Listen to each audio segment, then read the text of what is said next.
बहुत बड़ी शख्सियत आम आदमी पार्टी को ज्वाइन कर रही है और उसी के साथ साथ एक और इम्पॉर्टेंट इशू आज हम लोग इस प्रेस कॉन्फ्रेंस के माध्यम से उठाएंगे।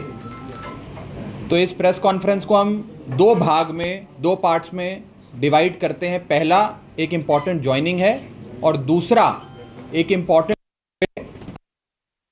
कुछ बातचीत करनी है। सबसे पहले मैं हमारी पार्टी के पंजाब सूबे के प्रधान हमारे सांसद सरदार भगवंत मान साहब से कहूँगा कि लुधियाना ईस्ट से एक बहुत बड़ी शख्सियत जिन्होंने 2012 में विधानसभा का इलेक्शन लड़के एज एन इंडिपेंडेंट आज़ाद प्रत्याशी के तौर पे 22,500 वोट लिए। बहुत बड़ी बात होती है एक आज़ाद कैंडिडेट के लिए 22,500 वोट लेना।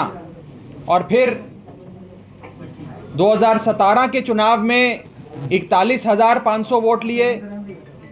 उसके बाद कांग्रेस पार्टी का हिस्सा बनके पूरे स्टेट के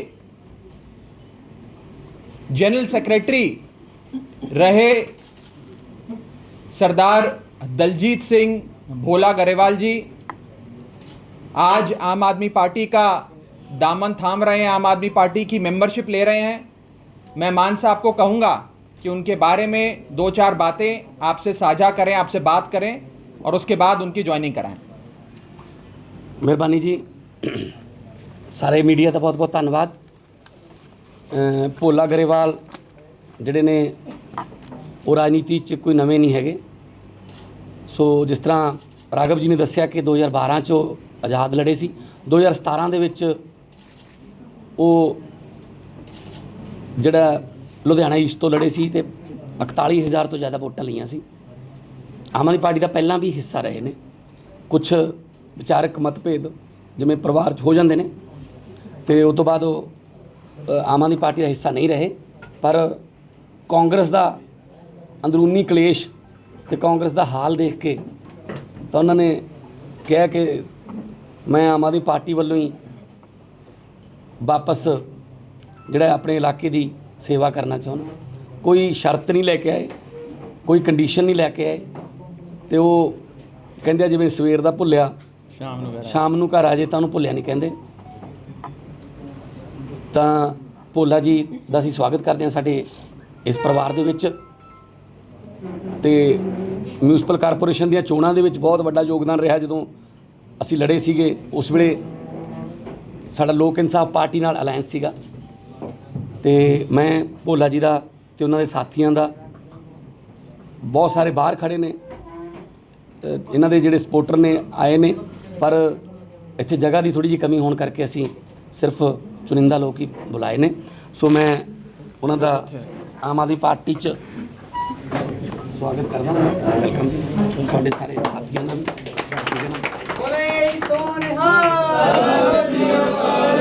ਆਮ ਆਦਮੀ ਪਾਰਟੀ ਜਿੰਦਾਬਾਦ, ਆਮ ਆਦਮੀ ਪਾਰਟੀ ਜਿੰਦਾਬਾਦ। ਓਕੇ। ਸੋ ਹਰ ਰੋਜ਼ ਆਮ ਆਦਮੀ ਪਾਰਟੀ ਦੇ ਵਿੱਚ ਪਰਿਵਾਰ ਦੇ ਵਿੱਚ ਵਾਧਾ ਹੋ ਰਿਹਾ ਹੈ।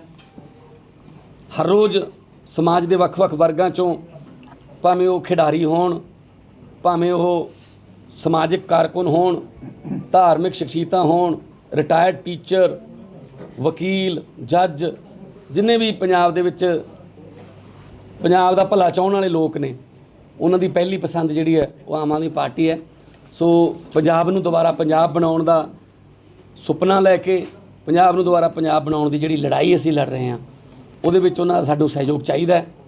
ਆਉਣ ਵਾਲੇ ਦਿਨਾਂ 'ਚ ਹੋਰ ਵੀ ਬਹੁਤ ਵੱਡੀਆਂ ਵੱਡੀਆਂ ਜੁਆਇਨਿੰਗ ਜਿਹੜੀਆਂ ਨੇ ਉਹ ਹੁੰਦੀਆਂ ਰਹਿਣਗੀਆਂ, ਕਿਉਂਕਿ ਲੋਕ ਕਾਂਗਰਸ ਤੇ ਅਕਾਲੀਆਂ ਤੋਂ ਅੱਕ ਚੁੱਕੇ ਨੇ ਤੇ ਬੀਜੇਪੀ ਨੂੰ ਤਾਂ ਖੈਰ ਪਹਿਲਾਂ ਵੀ ਬੀਜੇਪੀ ਤਾਂ ਕਿਸੇ ਗਿਣਤੀ 'ਚ ਪੰਜਾਬ ਦੇ ਵਿੱਚ ਨਹੀਂ ਰਹੀ। ਤੇ ਇਸ ਕਰਕੇ ਅਸੀਂ ਸਾਡੇ ਪਰਿਵਾਰ 'ਚ ਰੋਜ਼ ਵਾਧਾ ਹੁੰਦਾ ਹੈ। ਔਰ ਕਿਉਂਕਿ ਪਾਰਟੀ ਨਵੀਂ ਹੈ, ਸਿਰਫ 8 ਸਾਲ ਪੁਰਾਣੀ ਪਾਰਟੀ ਹੈ। ਜੇ ਕਹੀਏ ਤਾਂ ਪੰਜਾਬ ਦੇ ਵਿੱਚ ਤਾਂ 2014 'ਚ ਹੀ ਆਏ ਸੀ, 7 ਸਾਲ ਪੁਰਾਣੀ ਪਾਰਟੀ ਹੈ। ਤਾਂ ਹਜੇ ਬਹੁਤ ਸਾਰੇ ਲੋਕਾਂ ਨੇ, ਜਿਹੜੇ ਚੰਗੇ ਲੋਕ ਨੇ, ਜਿਹੜੇ ਪਹਿਲਾਂ ਰਾਜਨੀਤੀ ਨੂੰ ਗੰਧਲਾ ਜਾਂ ਰਾਜਨੀਤੀ ਨੂੰ ਗੁੰਡਾਗਰਦੀ ਜਾਂ ਪੈਸੇ ਵਾਲਿਆਂ ਦਾ ਖੇਡ ਕਹਿੰਦੇ ਸੀ, ਅੱਜ ਉਹਨਾਂ 'ਚ ਹਿੰਮਤ ਪੈ ਰਹੀ ਹੈ ਆਮ ਆਦਮੀ ਪਾਰਟੀ ਕਰਕੇ ਕਿ ਹਾਂ ਅਸੀਂ ਵੀ ਹਿੱਸਾ ਬਣ ਸਕਦੇ ਹਾਂ, ਅਸੀਂ ਵੀ ਯੋਗਦਾਨ ਪਾ ਸਕਦੇ ਹਾਂ। ਜ਼ਰੂਰੀ ਨਹੀਂ ਕਿ ਕਿਸੇ ਮੰਤਰੀ ਦੇ ਮੁੰਡੇ ਪੁੱਤ ਭਤੀਜੇ ਹੋਣਾ ਹੈ ਜੇ ਰਾਜਨੀਤੀ 'ਚ ਤਾਂ ਹੀ ਆਓਗੇ, ਜਾਂ ਕਿਸੇ ਧਨਾੜ ਦਾ ਜਾਂ ਕਿਸੇ ਪੈਸੇ ਵਾਲੇ ਦਾ ਕੋਈ ਜਿਹੜਾ ਬੈਕਗਰਾਊਂਡ ਹੋਣੀ ਚਾਹੀਦੀ ਹੈ। ਸੋ ਆਮ ਆਦਮੀ ਪਾਰਟੀ ਨੇ ਸਾਬਤ ਕੀਤਾ ਕਿ 5-5 ਰੁਪਈਏ 10-10 ਰੁਪਈਏ 50-50 ਰੁਪਈਏ 100-100 ਰੁਪਈਏ ਲੋਕਾਂ ਦੇ ਚੰਦੇ ਤੇ ਚੱਲਣ ਵਾਲੀ ਪਾਰਟੀ ਜਿਹੜੀ ਹੈ ਉਹ ਅੱਜ ਦਿੱਲੀ ਦੇ ਵਿੱਚ ਤੀਜੀ ਵਾਰ ਗਵਰਨਮੈਂਟ ਬਣਾ ਕੇ ਲੋਕਾਂ ਦੀ ਸੇਵਾ ਕਰ ਰਹੀ ਹੈ, ਔਰ ਉਹਨਾਂ ਦੀ ਦਿੱਲੀ ਦੇ ਕੰਮ ਜਿਹੜੇ ਨੇ ਉਹ ਪੂਰੀ ਦੁਨੀਆ ਦੇ ਵਿੱਚ ਚਰਚਾ ਦੇ ਵਿੱਚ ਜੀ। अब आज की प्रेस कॉन्फ्रेंस का दूसरा सबसे इम्पोर्टेंट इशू, हम 2017 से एक बात कह रहे हैं कि 17 के चुनाव में आम आदमी पार्टी को रोकने के लिए सारी पार्टियां एक हो गईं, अकाली दल, भाजपा, कांग्रेस। और आज इस बात का सबूत खुद अकाली दल के राज्यसभा एमपी नरेश गुजराल साहब ने दे दिया है। उन्होंने एक न्यूज़ चैनल को दिए एक्सक्लूसिव इंटरव्यू में ये कहा है कि आम आदमी पार्टी को 17 का चुनाव जीतने से रोकने के लिए बीजेपी ने अपना सारा वोट कांग्रेस को ट्रांसफर किया। अकाली दल को कहा कि अपना सारा वोट कांग्रेस को ट्रांसफर कर दो। इस पोजीशन में है कि आम आदमी पार्टी को चुनौती दे सके। आम आदमी पार्टी किसी भी हालत में, किसी भी सूरत में जीतनी नहीं चाहिए, और कांग्रेस को, कैप्टन अमरिंदर को चुनाव जिताने में नरेंद्र मोदी जी का और बीजेपी का 17 के चुनाव में सबसे बड़ा योगदान था। हम तो ये बात पिछले 5 साल से कह रहे हैं, लेकिन आज अकाली दल के राज्यसभा सांसद और कद्दावर नेता, बड़े नेता नरेश गुजराल साहब ने यह बात खुद बोली भी है, कबूली भी है। कैप्टन और मोदी साहब एक ही हैं। यहां तक कि कैप्टन साहब जब दिल्ली भी जाते हैं तो अमित शाह से मिलते हैं, नरेंद्र मोदी से मिलते हैं, सोनिया गांधी से नहीं मिलते, राहुल गांधी से नहीं मिलते। मोदी और कैप्टन की मैच फिक्सिंग हुई और उसी के चलते आज पंजाब की हालत है। मैं एक चीज बस और कहना चाहूंगा कि आज पंजाब में सारी पार्टियों को, आम आदमी पार्टी को छोड़कर सारी पार्टियों को नरेंद्र मोदी जी अपने रिमोट कंट्रोल से चलाते हैं। देना मतलब नरेंद्र मोदी को वोट देना, कैप्टन अमरिंदर को वोट देना मतलब नरेंद्र मोदी को वोट देना, बादलों को, अकाली दल को वोट देना मतलब नरेंद्र मोदी को वोट देना, और बसपा को वोट देना मतलब नरेंद्र मोदी को वोट देना। बसपा को सीबीआई, ईडी और इन सारी एजेंसियों से मोदी जी चलाते हैं। बादल परिवार के कितने नेड़े हैं, कितने क्लोज हैं, आज भी घरेलू संबंध हैं, ये आप सब जानते हैं। और कैप्टन साहब को तो पॉलिटिक्स में रीबर्थ देने वाले, पुनर्जीवित करने वाले शख्स का नाम है नरेंद्र मोदी। तो चारों पार्टियों को, बसपा हो, भाजपा हो, कांग्रेस हो, अकाली दल हो, इन चारों पार्टियों को नरेंद्र मोदी जी रिमोट कंट्रोल से चलाते हैं। और आम आदमी पार्टी को हराने के लिए नरेंद्र मोदी जी ने अपना और अपने अलायंस पार्टनर का सारा वोट कांग्रेस को ट्रांसफर कराया कि 17 के चुनाव में झाड़ू वाली अरविंद केजरीवाल की आम आदमी पार्टी ना जीत जाए। आम आदमी पार्टी जीतती तो आज इसमें से आधे नेता जेल में होते, पंजाब के स्कूल अच्छे होते, पंजाब के अस्पताल अच्छे होते, पंजाब के हर पिंड में मोहल्ला क्लिनिक होता, बिजली मुफ्त होती, पानी मुफ्त होता, हम सबका भविष्य उज्जवल होता। लेकिन आम आदमी पार्टी को रोकने के लिए ये सारी पार्टियां एक हो गईं। अभी तक तो हम आरोप लगाते थे, आज नरेश गुजराल साहब राज्यसभा सांसद अकाली दल के खुद ये बात कह रहे हैं कि हमारा वोट और भाजपा का वोट नरेंद्र मोदी जी ने कैप्टन को दिया कि कैप्टन जीते। तो कैप्टन साहब के बेस्ट फ्रेंड है नरेंद्र मोदी। मैच फिक्सिंग के चलते रल मिलके इन लोगों ने आम आदमी पार्टी को रोकने का काम किया है। मैं 17 के चुनाव में जो आम आदमी पार्टी के साथ इन लोगों ने किया उसकी दुहाई देते हुए पंजाब की जनता को कहता हूं कि अगर आप नरेंद्र मोदी का शासन नहीं चाहते पंजाब में, अगर आप चाहते हो कि नरेंद्र मोदी डायरेक्टली या इनडायरेक्टली, सीधे तौर पे या पिछले दरवाजे से पंजाब में सरकार ना बनाएं, पंजाब को ना चलाएं, तो सिर्फ एक ही विकल्प है आपके पास, एक ही ऑल्टरनेटिव है आपके पास। उस ऑल्टरनेटिव का नाम है आम आदमी पार्टी। मैं मान साहब को भी कहूंगा कि इस विषय पर थोड़ी रोशनी डालें। देखो, वैसे तो बहुत ही डिटेल च गल हो गई है, हुण तो बहुत सारे सबूत मिल गए, बच्चे ਨੂੰ पता लग गया कि ये मिले हुए ने।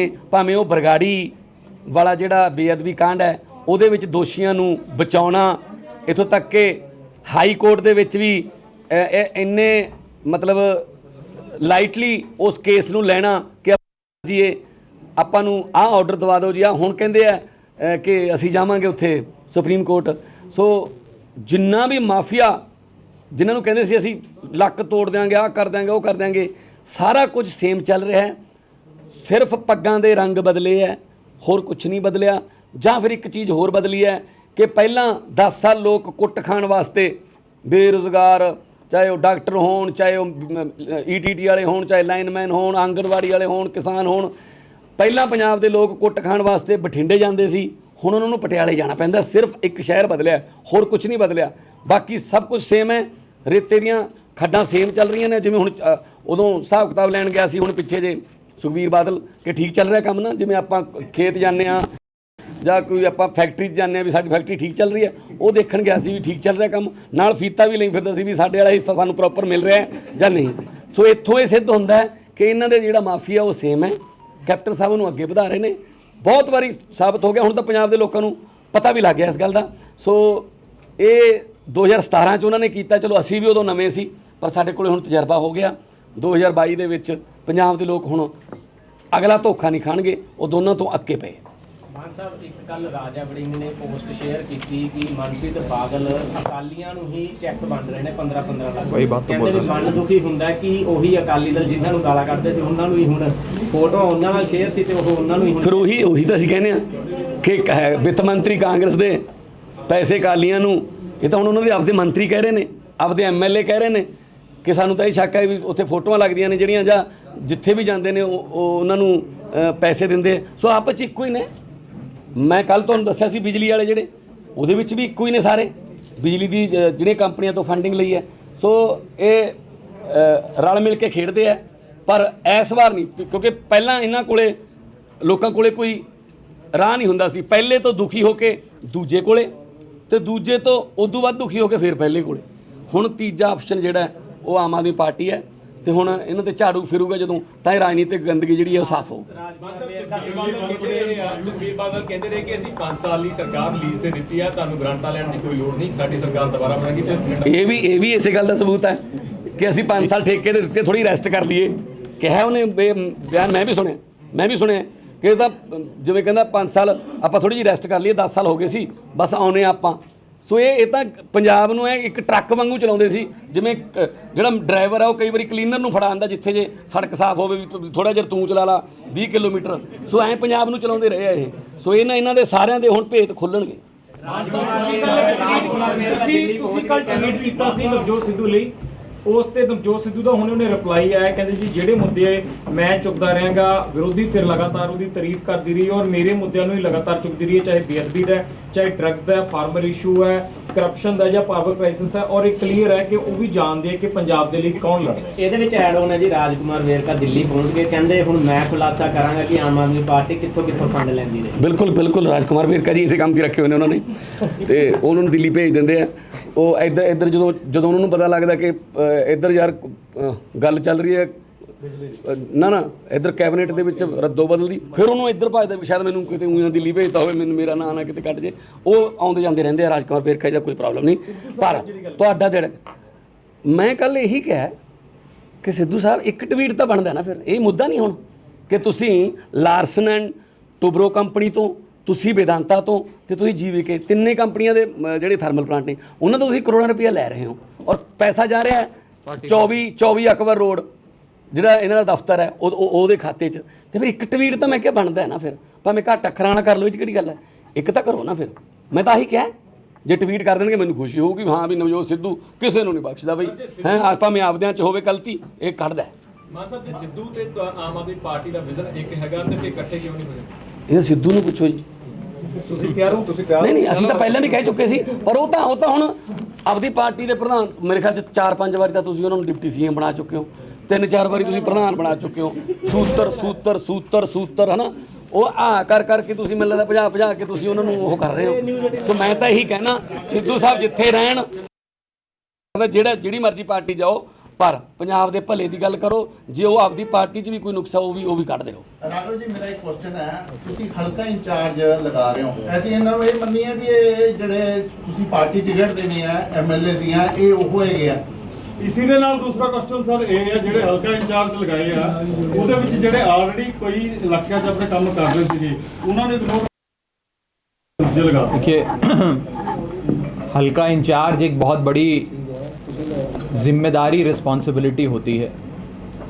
हमारी पार्टी बड़े सोच समझ के किसी एक आगू को, एक नेता को हल्का इंचार्ज की जिम्मेदारी देती है। टिकट किसको मिलेगी इसका फैसला चुनावों के आसपास होगा। हल्का इंचार्ज का मतलब टिकट नहीं है, जिम्मेदारी है। संगठन की सेवा करना, सूबे के लोगों की सेवा करने के लिए एक मौका दिया गया है। इसको टिकट से कतई भी कंफ्यूज ना करें। और हमारा परिवार एक है, हमारे परिवार में सब एक हैं। मुझे हल्का इंचार्ज साथ वाले को कोई बुरा नहीं लगता। हम सब एक होकर मिलकर इस बार आम आदमी पार्टी की सरकार बनाने के लिए लड़ाई लड़ रहे हैं। और खाली हम नहीं, पंजाब की जनता हमारे साथ खड़ी है। वो हमें कह रही है कि इस बार चूक मत जाना, इस बार गलती मत करना। अगर पिछली बार कोई गलती हो भी गई, इस बार मत करना, ध्यान से चलना, कदम फूंक फूंक के रखना। तो हम फूंक फूंक के कदम रख के चल रहे हैं, बहुत ध्यान से चल रहे हैं। और इस बार चाहे अकाली दल, भाजपा, कांग्रेस, बसपा, सारी पार्टियां एक होकर भी हमारे खिलाफ चुनाव लड़ेंगी ना, तो पंजाब की जनता इस बार आम आदमी पार्टी को, अरविंद केजरीवाल की पार्टी को मौका देगी। ਇਸ ਦੇ ਨਾਲ ਹੀ ਮੇਰਾ ਕੁਐਸਚਨ ਹੈ, ਜਿਹੜੇ ਤੁਸੀਂ ਹਲਕਾ ਇੰਚਾਰਜ ਲਗਾਇਆ, ਜਿਸ ਟਾਈਮ ਤੁਸੀਂ ਟਿਕਟਾਂ ਦੋਗੇ ਤਾਂ ਇਹਨਾਂ ਦੇ ਨਾਮ ਤੇ ਵੀ ਵਿਚਾਰ ਕਰੋਗੇ ਜਾਂ ਇਹਨਾਂ ਦੇ ਨਾਮਾਂ ਤੇ ਕੋਈ ਵਿਚਾਰ? अब मेरी सारी स्ट्रैटेजी मुझसे आज पूछ लोगे, अब तो थोड़ा बहुत तो मैं इलेक्शन के पास बताऊंगा, आज नहीं बताऊंगा। ਸੀਐਮ ਦਾ ਚਿਹਰਾ ਤੁਸੀਂ ਅਫਾਰ ਡੀ ਮਾਨ ਸਾਹਿਬ ਸੀਐਮ ਦਾ ਚਿਹਰਾ ਹੋ ਸਕਦੇ ਨੇ, ਚਾਹੀਏ ਗੱਲ ਦੇ ਵਿੱਚ? सीएम के चेहरे के बारे में सबसे पहले आपको बताएंगे जब आप ਜਦੋਂ ਪਤਾ ਲੱਗ ਗਿਆ ਤੈਨੂੰ ਰਾਘਵ ਜੀ, ਤੈਨੂੰ ਦੱਸਦਾ ਜੀ। ਅਕਸਰ ਕਿਹਾ ਜਾਂਦਾ ਜਦੋਂ ਪਾਰਟੀ ਦੇ ਵਿੱਚ ਕੋਈ ਵੀ ਲੀਡਰ ਸ਼ਾਮਿਲ ਹੁੰਦਾ ਹੈ ਕਿ ਜੀ ਬਿਨਾਂ ਸ਼ਰਤ ਸ਼ਾਮਿਲ ਹੋ ਰਿਹਾ, ਪਰ ਅਕਸਰ ਦੇਖਿਆ ਜਾਂਦਾ ਉਹਨਾਂ ਹੀ ਕੈਂਡੀਡੇਟ ਨੂੰ ਟਿਕਟ ਦਿੱਤੀ ਜਾਂਦੀ ਹੈ ਜਾਂ ਉਹਨਾਂ ਨੂੰ ਥੋੜੇ ਦਿਨਾਂ ਦੇ ਬਾਅਦ ਅਹੁਦੇ ਦੇ ਦਿੱਤੇ ਜਾਂਦੇ ਆ। आपको शामिल करेंगे पार्टी में, बिना शर्त करेंगे जब ਨਹੀਂ, करेंगे। ਅਕਸਰ ਤੁਸੀਂ ਬਿਨਾਂ ਸ਼ਰਤ ਹੀ ਕਿਹਾ ਜਾਂਦਾ ਹੈ। नहीं पता क्या है? ਤੁਸੀਂ ਇੱਕ ਸਟੇਟਮੈਂਟ ਦੇ ਕਹਿੰਦੇ ਆ अकाली दल ने जो 2500 करोड़ के एरियर्स हैं कोल वॉशिंग स्कैम को लेके, they demanded a CBI investigation about that.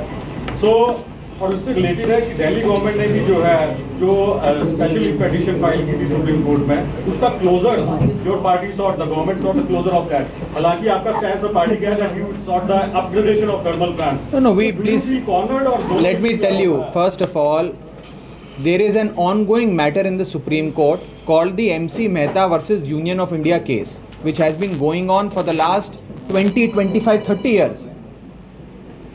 And in that matter, the Honorable Supreme Court directed Haryana government, Punjab government and other governments that you have to install this pollution control equipment in your thermal power plants. And if you fail to do so, then in that event, you have to cease operations of that plant. आपको वो plant बंद करना है। ये मैंने नहीं कहा, supreme court ने कहा है। इसमें दिल्ली सरकार का कोई लेना देना ही नहीं है, झूठ फैलाया जा रहा है। It is a direction of the honourable Supreme Court and notifications passed by the central government. Delhi government has nothing to do with it.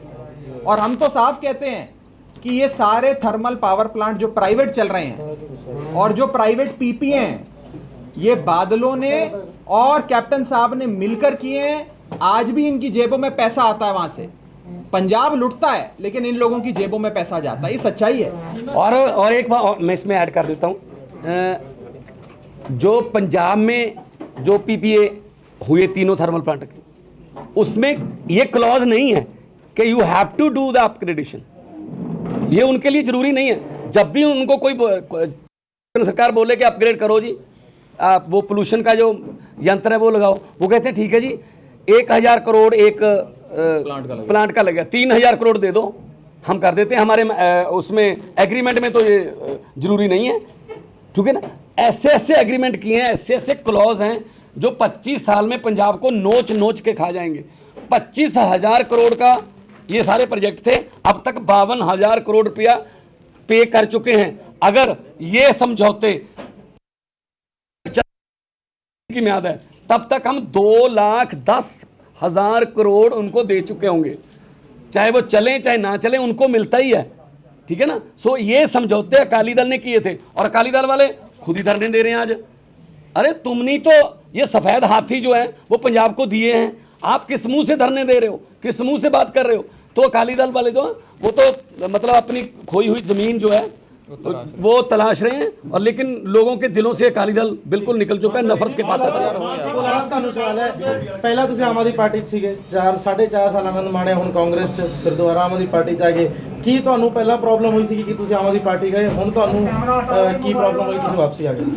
ਪਹਿਲਾਂ ਤਾਂ ਮੈਂ ਤੁਹਾਡਾ ਪ੍ਰੈਸ ਵੀਰਾਂ ਦਾ ਸਾਰਿਆਂ ਦਾ ਬਹੁਤ ਬਹੁਤ ਧੰਨਵਾਦ ਕਰਦਾ ਜੀ।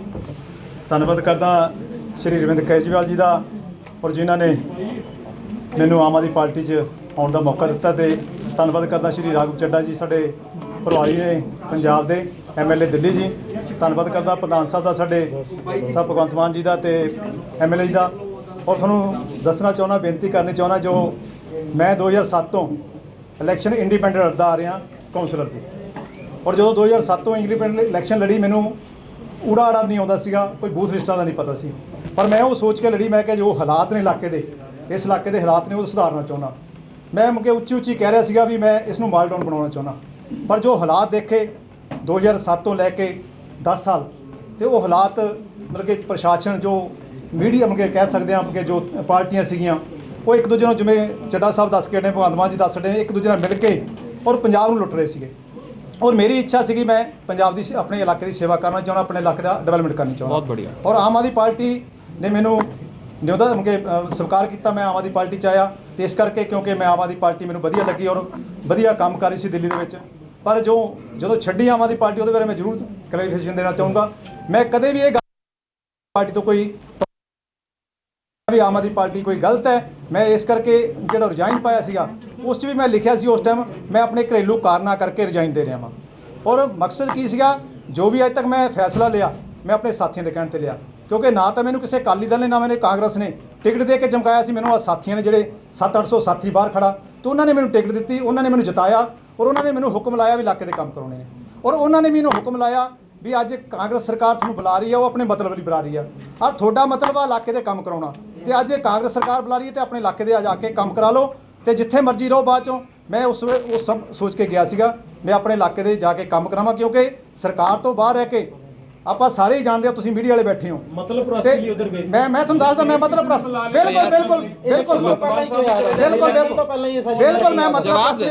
ਮੈਂ ਮਤਲਬ ਪ੍ਰਸਤੀ, ਮੇਰਾ ਮਤਲਬ ਇਲਾਕੇ ਦੇ ਕੰਮ, ਨਾ ਕਿ ਮੇਰਾ ਹੋਰ ਕੋਈ ਮਤਲਬ। ਤੁਸੀਂ ਕਾਂਗਰਸ ਦੇ ਕਿਸੇ ਵੀ ਲੀਡਰ ਤੋਂ ਪੁੱਛ ਲੈ ਵੀ ਕੋਈ ਸ਼ਰਤ ਰੱਖੀ ਹੋਵੇ, ਇੱਕੋ ਹੀ ਸ਼ਰਤ ਰੱਖੀ ਸੀਗੀ, ਇੱਕ ਵੀ ਬੰਦਾ ਕਾਂਗਰਸ ਦਾ ਕਹਦੇ ਮੈਂ ਕੋਈ ਸ਼ਰਤ ਰੱਖੀ ਸੀ। MLA ਜਾਂਦੇ ਰਹੇ जी। मैं सर मेरी बेनती सुन, एक मिनट, मैं अभी जो मान साहब ने कहा कि सवेरे का भूला, मेरी बात तो सुन। राघव जी, कल जो को मान आपको सुन आ सकता है कि सेंटर में मंत्री बन जाए, शायद आपकी दिल्ली का विकास हो जाए तो आप चले जाओगे। मेरी बात सुनो, जो मान साहब ने कहा, सुन लो मेरी बात।